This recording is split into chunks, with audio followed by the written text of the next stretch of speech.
नहीं बदलूंगा अपने सपनों को अपनी सच्चाई से मैच कराने को।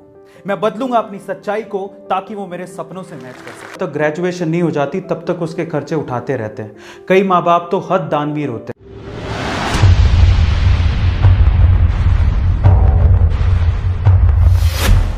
हमारे देश में एक अजीब सी परंपरा है। यहाँ पर माँ बाप अपने बच्चों के 10वीं तक तो खर्चे उठाते ही हैं, 10वीं के बाद भी 11वीं 12वीं और जब तक ग्रेजुएशन नहीं हो जाती तब तक उसके खर्चे उठाते रहते हैं। कई माँ बाप तो हद दानवीर होते हैं, जब तक बच्चे की जॉब नहीं लग जाती तब तक वो उसके खर्चे उठाते हैं और इस चक्कर में बच्चे बिगड़ जाते हैं।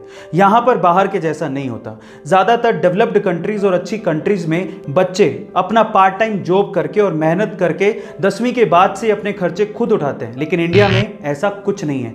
यहाँ के बच्चे माँ बाप के पैसों पर तो अपना हक समझते हैं। वो ये कहते हैं कि हमें पैदा किसने किया, इन्होंने, तो हमारे खर्चे भी यही उठाएंगे, ये तो इनकी जिम्मेदारी है। हद तो तब हो जाती कि जिस चीज के लिए आपके खर्चे उठाए जा रहे हैं कम से कम वो काम तो करो, अपने सपनों को पूरा तो करो, अपने पांव पर खड़े होने के लिए मेहनत तो करो। लेकिन नहीं, ये भी वो लोग नहीं करते। ज्यादातर यूथ का कोई एम, कोई लक्ष्य नहीं है और ऐसे बच्चे फाइनली ठोकर खा के ही समझते हैं। ऐसे ही एक लड़के को उसके फादर ने इंजीनियरिंग कॉलेज में एडमिशन दिलवाया। खुद तो इतनी फीस अफोर्ड नहीं कर सकते थे, इसीलिए बेटे के सपनों और जिद को देखते हुए उन्होंने लोन लिया और उसे बाहर भेज दिया।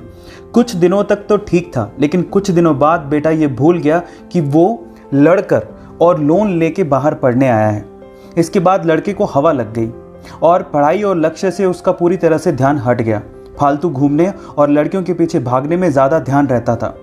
बड़े शहर की हवा लगने की वजह से वो बिगड़ने लगा था।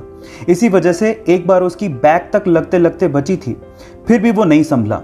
पर एक दिन जब वो एक होटल में रात को खाना खाने के लिए पहुंचा तो खाना ऑर्डर करने के बाद वहां पर सामने एक टेबल पर देखने लगा जहां पर एक फैमिली खाना खा रही थी। उस फैमिली में एक लड़का जिसकी उम्र लगभग 30 से 35 साल थी, उसकी बूढ़ी माँ और उसके पिता तीनों मिलकर खाना खा रहे थे। वो अपना खाना ऑलमोस्ट फिनिश कर चुके थे। अब वेटर बिल लेके आया तो हिसाब से बिल बेटे को चुकाना चाहिए था। इतना बड़ा हो चुका है, इतना तो वो कर ही सकता है। लेकिन वहां जो भी हुआ वो हैरान कर देने वाला था। उसने देखा कि बिल आने पर उस बेटे ने बिल को देखा ही नहीं और पानी पी रहा था। पिताजी भी अपना खाना फिनिश कर रहे थे और उन्होंने भी बिल को इग्नोर कर दिया। और तब उस लड़के की बूढ़ी माँ उठकर काउंटर पर गई और बिल दिया। अब जो लड़का उस फैमिली को देख रहा था उसे मानो इसमें अपना फ्यूचर नजर आने लगा।